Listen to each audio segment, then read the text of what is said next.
turaganira kuri topic ivuga ngo ibyawe birakomeza bibi byawe. Aho hera nifuza kuzagerayo,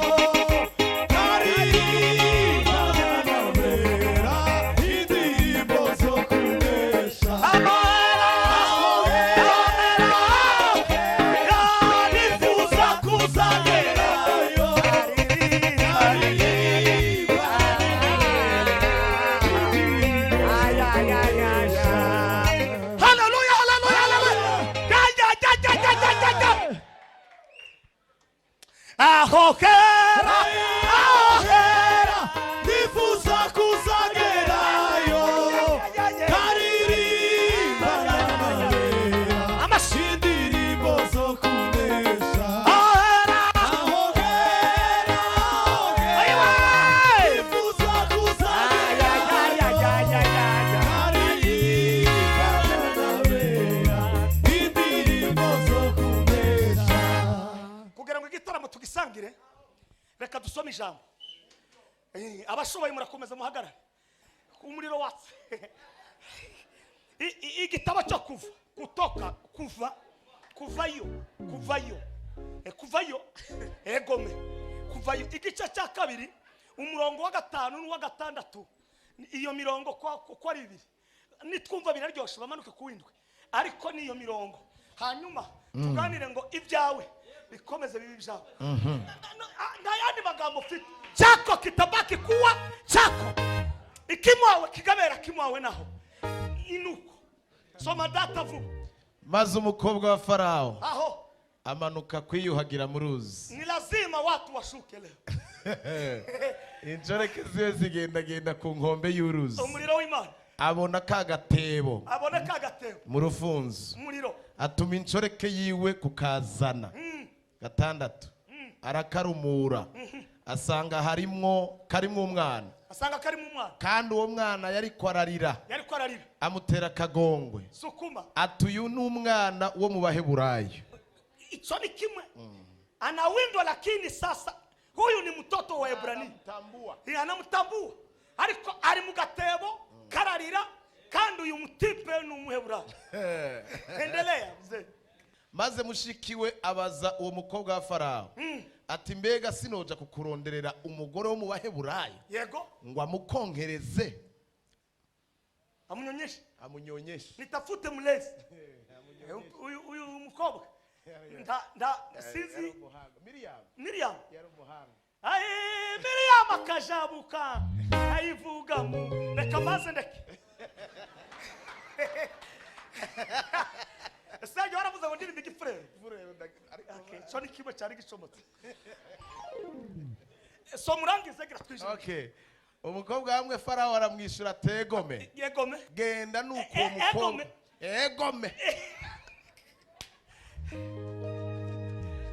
Iragarutse. Egome. Ariko man, ufasha abantu banditse bibire ikirundi. Aba bakomokamo bose ndakagira umuntu uzagira ikibazo. Egome bandanye aramwishura tegome genda. Nuko uwo mukobwa aragenda ahamagara nyina w'uwo mwana. Umukobwa wa Farao aramubarira ati, jana uwo mwana umunyonkereze nzokugerera. Bandanye manuka epatoye. Yo kazenere. Uwo mugore ajana uwo mwana aramwonsa.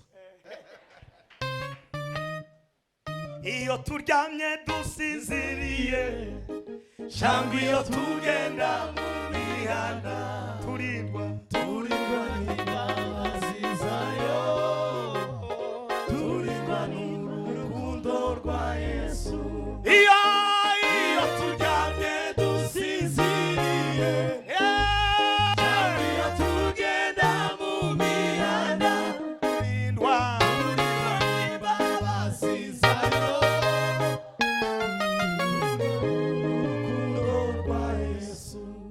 Umwambia Farao saa imetimia.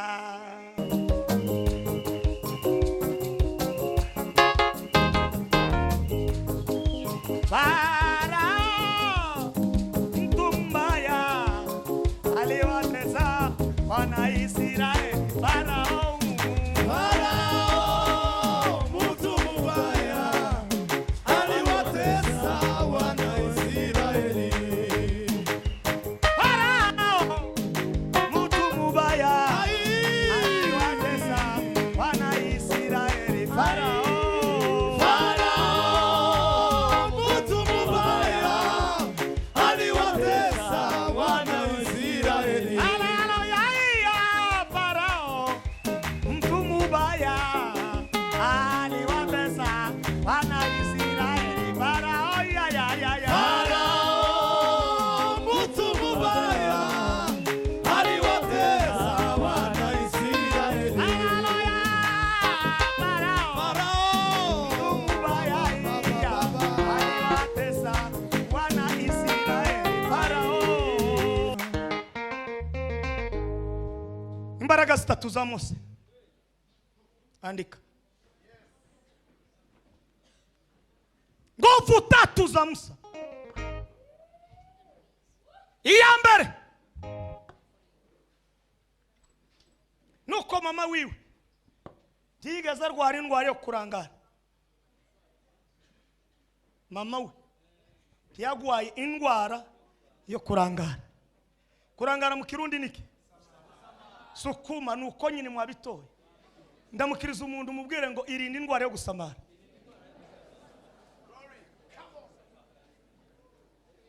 Sijaiona nyingine siku acha na imetoweka Na leo anazijua hitaji zote ninazo. Ise wa Mose akomoka mu muryango w'Abamerari, ariko ise ararangara, nyina ndi yarangara. Nubona nyoko ararangaye ntukarangara. Umugisha wawe ababyeyi bawe ndi bakarangara. Umuntu wo waragize umugisha akiga uzushimira ababyeyi bawe. Nubona amafaranga ugenda ubaheze ituro, ubakorere na sorti, ubabwire ngo ndagira ngo tuganire. Numara kugera hari ahantu heza, nurangiza ubabwire ngo bafate icyo bashaka. Nurangiza nutaha uheze umwe envelope undi envelope wandike mu indani, ubabwire ngo nimwe babyeyi ahasigaye Imana yaduhaye kubamba dukomeze tubane. Ukabona mu buzima bwawe nukora ico gikorwa uzarama cyane. Ubundi gukenyuka tibizanwa n'ibindi, n'uburangare.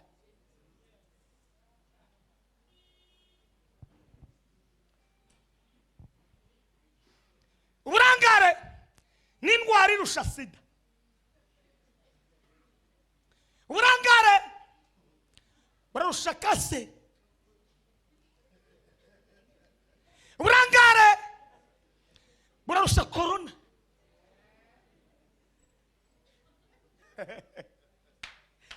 Uburangare uzabutuma umuntu agenda yarapfuye kandi akiriho afite n'umushatsi w'irende yarigiye kurira imyere. Munyeganyeze uwo mwene wanyu mwicarane umubwire ngo irinde kurangara n'indwara mbi. Yewe abatararangara ni mukomere Imana amashi menshi cyane. Ongera kandi uvuza karuru kubera Yesu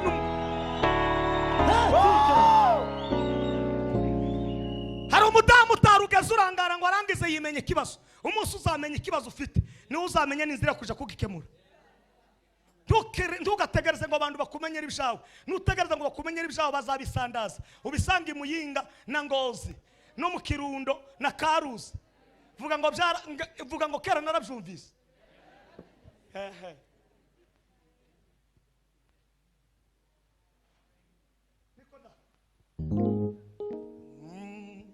Kwani jambo hilo yeye asiloliweza. Okay. Kuitwa kwa Samueli mwana wa Elukana kulitokana na okay. Sawa. Na hanga nyina wa Samueli tiyarangara amenye ikibazo cye azamuka akama ikibazo ajishi ro ajishi ro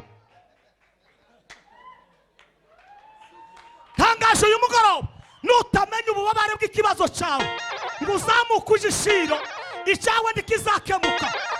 Sema haleluya. Penina ntazabura, Penina arahari, Penina arabyara, Penina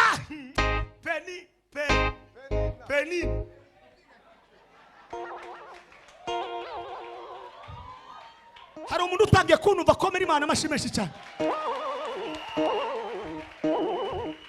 Abahanga babiri baravuga ngo Ana ngo akora ibintu bitatu. Ikintu cya mbere ngo azamuka ngo adasezeye umugabo we. Hariho bimwe byo kuza gusenga ntubwire bene wanyu, nukomeza ngo hewe mbwiye hariya ngo hari igitaramo bose siko ariko baraduga hariya kwa muzehe. Ibyo ndabikubariye nitwa Matayo nasomye Bibiliya. Bayuda baracyahari vuga ngo barahari nyene. Moto ngumutambyi yari kuwani yari alikuwa wapi kwa nyama za bao ngo agira ngo abona Ana ngo ageze hano ndi azapfa kugera gusa reporte ki hazagera umuntu ufite ububabare, ufite icyamubabaje, ufite ikintu kimugoye, nutamenya ibikubabaje ntawe uzabimenya, nutamenya ibikubabaje wowe wenyine nimuzamura ibiganza byanyu. Sema haleluya. Yes. Musifu ni Mungu wetu, kwani ametutendea mema. Tutamusifu tu aliyetoka juu. Shangilieni Mwokozi mwema. Ibintu bitatu maze kuvuga kimwe, mubintegerezeho mbanze mvuge Ana, mubindindeho kandi nibiragiza ndahita nicara. Ana ngo arangize uwo munsi ngo akora igikorwa abanga bavuga ngo ihererekanya bubasha, akora de mise reprise. Eno ko munsi reka ngubwire cyako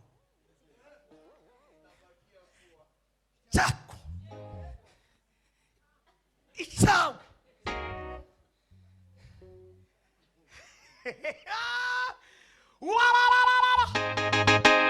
nukuri kw'Imana ndabarahiri woseka mu rusengero ntabakoze icyaha.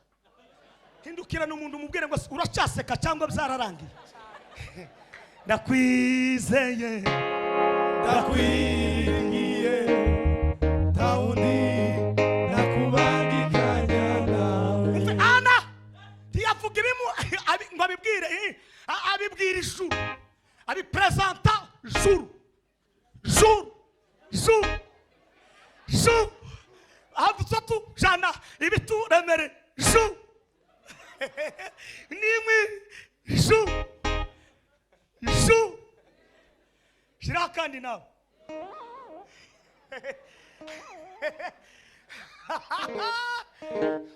n'umwana w'umuhungu.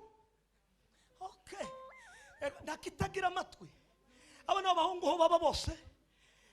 N'umwana w'umuhungu Petit Samuel ngo yamacomoka wa mbere avuga ngo uko reka nze wa mbere ngo agira abasamyi ya Samuel ngo akubite Samuel ngo atambuka yamamuzamukana ishira ngo amusigeyo haza abandi bangahe bandi ba umva mbabwire Bibiliya bivuga inyongezo titangiye no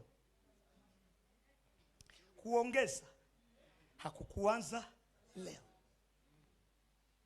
Samuel suwari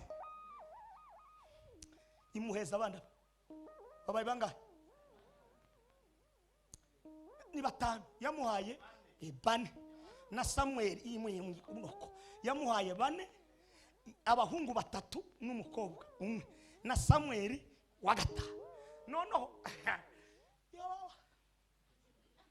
erega gutinda gusubizwa kwacu si Imana, ibyacu ntibiheze kure mu ijuru kera Imana yarabiteguye, icyatumye bitaratugeraho wararangaye. Ko mbishoboye byose nagushira hejuru izina ryawe Mana vuga ineza yawe.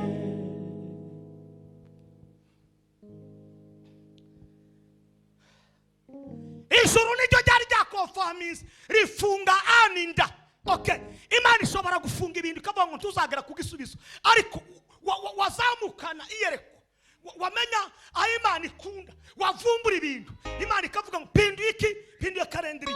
Reka mbabwire mwa basore babujumbura mwe, mwa barundi kazi, nimuvuduke mu gwishurirwa kugira ngo Imana ibyo itarare kurigira ite ibirekure. Hari ibindi Imana itazirekura haraka, ariko iyo twahishuriwe ikabirekura, ikabirekura na kure. Hari ibishawe bikiri kure, ariko tunga gwishurirwa nurangiza urebe ko Imana igira ite ibirekura. Ntanzi tangazo muri mugoroba, Mana yo mu ijuru, kubw'ijambo wampaye rekura ibi bintu by'abandi byabo nibibagaruke mu izina ry'Uwiteka Imana. Ijambo rya kabiri rya Samuel rya Mose, nuko ikibazo cyakomeye, ariko bamenya umuti w'ikibazo, bamujana mu mazi. Ngiye kuvuga amazi.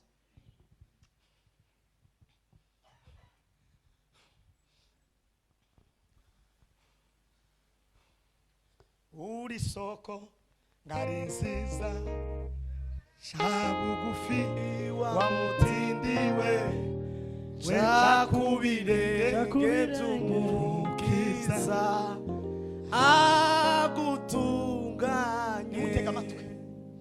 Ikibazo cyakomeye, yamuhisha umusozi biranze, uwo ni nyina gusa. Ese ntituziho yatawanyikiye. Igitangaza ari abagabo batawanyitse, nubatazi ko bana bahabiga, nimukobanuke, nimwe nk'abagoronzoka, musubire mu mago, nimugarura ibintu. Hari bimwe mutubeshera Satani, naho umuntu wenyine ari watumye bitawanyika. Nimugarura ibintu, nimugarura abana, nimugarura umubano, nimugera muti. Bibiri aravuga ngo Yesu yaravuze ngo niwe mazi y'ubugingo. Niwe mazi iki? Afata Mose yama mu manukana. Umugabo wamitegereza hano, yawe mu kiyaga mu mazi,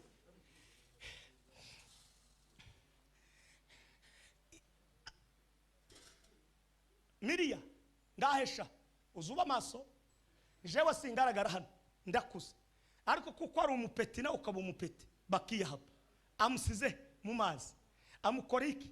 Agaseke. Ikirundi cyavuze ngo niki? Agatebo. Agatebo kabisa, amushize mu gatebo. Tekereza umwana kandi w'umuheburayo abanje gute mu gatebo. Wari waca mu gitebo wowe? Ndabigarutse ko urumva uburemere se. Wowe waravutse mu bitaro gutya neza, usibye ba mama batubyaye tuvuye mu mirima gutya, bavuye mu mirima gutya baratubjara, iminyonyo yacu ibiti abari byo bikata, naho wowe wagize umugisha bakuzana mu modoka, warangiza turamye Imana ngo uricaye, duhimbaze ngo uricaye, ibyawe ngo bizaza. We nubwo uri inzobe uzabigikara muri iyi tawe. Ndanezerewe. Umwana, akazi k'umwana ni ukurira. Umwana yavutse ntarire aba yapfuye. Ni ukuvuga ngo kurira ndimukaza mu bigaye, amarira. Naringiye kuririmba iyo ndirimbo ndayiretse. Igitaramo kirakomeje. Reka ngubwire, icyo uzakora mu ishurirwa ryawe, Imana izazana capacity naho wajanye ikibazo cyawe. Igisubizo ndikiri kure. Ni ukuvuga ngo mu mazi Imana ibibonye mwene wabo w'amazi. Yesu n'amazi y'ubugingo. None ubwo batuzanye ku mazi y'ubugingo, uyu mugabo nitumureka akarerwa muri karite azagira ikibazo. Twebwe nitwe tujera ubwami bwose bwo kwisi. Peti, ubwo waje muri bene wacu turagera igihe cyo kwa divasingana mu kazi, ja muri presidence, uje ku kirimba.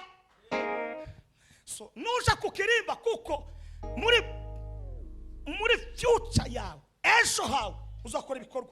So ubwo mama wawe atagutaye ku musozi, ntagute mu toilette, ntagute hirya yibarabara, akaba kuzanye ku mazi, kandi natwe twitwa ngo turi amazi y'ubugingo. Ndakurahiriye, ndakwereka aho ugomba kurererwa kugira ngo ugire umurongo. Amakuru naye ngaye, nyeganyereza mwenye wanyu umumbwirire ngo ibyawe wabishize. Mose yahe ku kirimba, icyayi ku kirimba. Gute yageze ku kirimba ngo abanza kugenda kwa mama we bikurikiranye n'ivuga umweburayo mushikiwe abari uhabwa ijambo. Noneho ijambo siwe nyiri ijambo yaramaze kubona iyerekwa. Umunsi uzagira iyerekwa hari abazaza kugufinansa. Wowe impamvu utarabona igisubizo nuko utarakora iyerekwa. Tupfane Matayo ntupfanye na Revera Olivier n'abapasiteri bakorana. Ni wowe wabaye gito kuko ndayereka ufite. Gusa icyo utananiwe gutereka inzara waraziteretse. Icyo cyo ndi wakinaniwe. Umushatsi kugera muri colonne vertebrale warabikoze. Kwambara kora hoho warabishoboye. Icyo waragisho iryo yereko ryo kwambara kora. Kandi nta ruganda bene wanyu bafite rwo makora. Ariko watejeje icyo uragishoboye. Kogosha ibitsiki urabiva. Icyo waravudutse. Kongeza ingohe.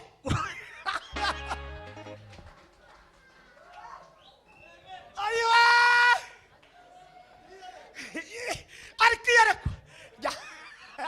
Abakristo dufite muri iki kinyejana. Abasore bohindurishe. Umuntu ndagwaye n'amaso. Ariko kugira yereko ry'amarori yarayaguze. Kandi iwabo ntaruba.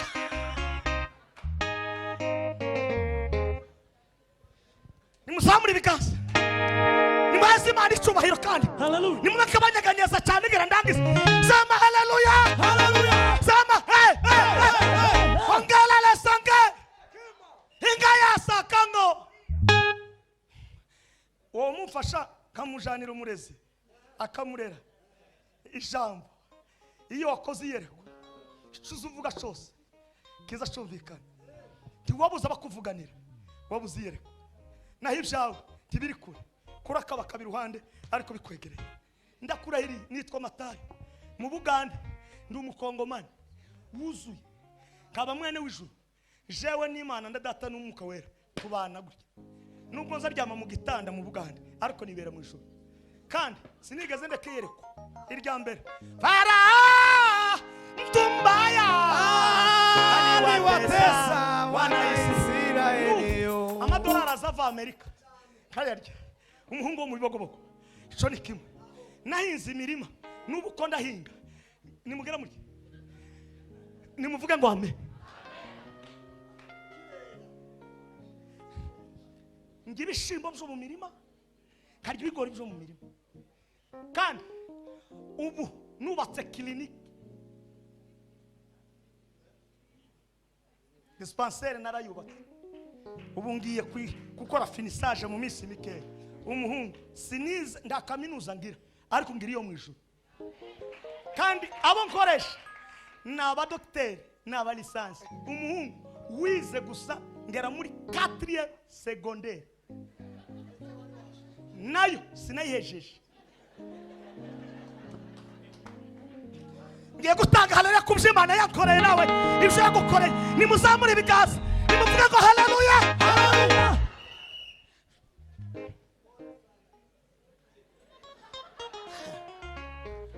Nyaganyeza uwo mwicarana mubwire ngo ishurirwa mubwire ngo ishurirwa. Ayiwa data we ngiye kurangiza ariko hasigaye kimwe ndarakivuga niyerekwa. Imirima ibijumba ibyonge singi byo mu isoko nibyo mu murima. Ndabihinga ibijumba bya bindi by'ingosi. Matayo ndabihinga n'ibirayi ndabihinga. Inyanya ndayihinga. Igitunguru ndagihinga. Kandi sindi muri Kongo ndi muri Uganda. Ariko Uganda si kibazo ni mitete. Tumia akili yako vizuri Na ujue linalokupasa. Shetani anakutamani. Simama jipange sawa sawa. Macho yako mbele. Simama Jipange sawa sawa. yame ngo akazi karabuze ni wowe wakabuze. Nimugere muke izo doki niziki nimukore mu mutwe timwize none ngo mana ngo waradutaye ngiye bataye ni wowe witaye. Bibiri iravuga nitabariki kazi ya mikono nzaha umugisha. Amaboko agira ate amaboko akora abakora mwese Imana ibaha umugisha. Imana ibagure.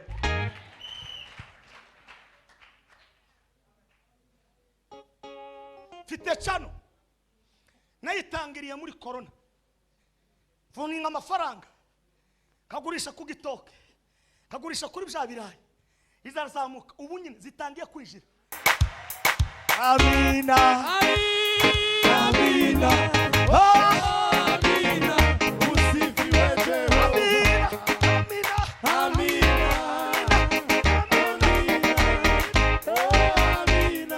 usifiwe Jehova. ya gutanga haleluya. Imana iguhaze ubwenge bwishurirwa.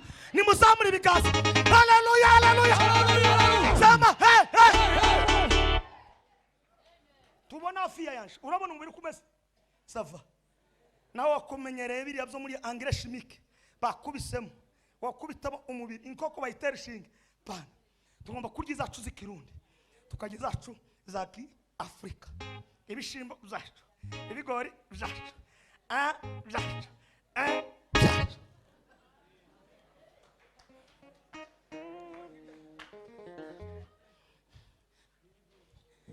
Ninde muntu wafashishwa komera Imana amashimeshi gira ndangiza. Imbaraga ya gatatu ya Mose nimuzamure.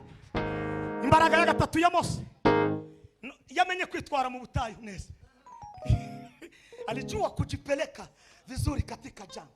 Nta muntu utagira ubutayu. Naje nahuye nabo. Aba bagabo hayibona. Itangaza. Bwara bakubisa hangaha ukazubura n'umuntu uguhezana yango. Ninde utagira ubutayu? Ninde? Ntiwatubwira ubwawe ariko ubu nyine burakunyokeje ivuduka aho hantu ugiriye. Nageze ngaho i Bujumbura muri Pisi, hari umugodamu w'umufonctionnaire witwaga Jacqueline, anjana ngaha mu isoko itarasha, arambwira ngo mata Imana nabonye ufite injira mu isoko yo ngaha mu Ngagara utori muzi ushaka umuhungu wo muri Kongo iriya ruguru mu misozi. Nta ivyacu bitaba ibyawe ntibirakugeraho, chako kitabakia chako numera ku.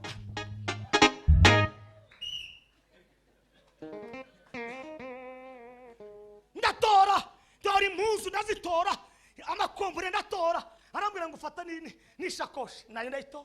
Imana n'abamukomokamo Jacqueline, Imana imugire neza. Kuva uwo munsi niwo munsi biraka byabaye demobe. Naje si umuntu ng'abandi, nagiraga ise mu kirundi ni ise urubando nyine rwatsindwa rwari rwarazamutse rurenga hano muri colonne vertebrale nkaruwa kambara nk'amashati gazashaka ko kuzazamura kandi rwarangiza rwagisha izuba ryava ugasanga umuntu wikoreye isusu ukazugenda wawe wishima ibintu bikacika. Ariko data we ibyo wakoze Yesu birahebuje cyane, Wanyeretse kunyitaho kandi kutansiga njyenyine. ibyo wakoze Yesu birahebuje cyane. Wanyeretse kunyitaho kandi kutansiga njyenyine.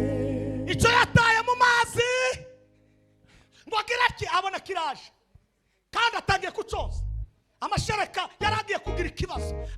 Ababonye mugenzi wiwe mutoto akanyonya hari ibikenewe konka ku buzima bwawe, ariko barabitaye ahantu wananiwe kuba maso. Mbabwire gute? Hari abana bawe, hari ibintu byawe byatawe ahantu, ariko itangazo ni iringiri kubw'Imana nkorera ibyawe nibikugarukira. Mwakoze kudutumira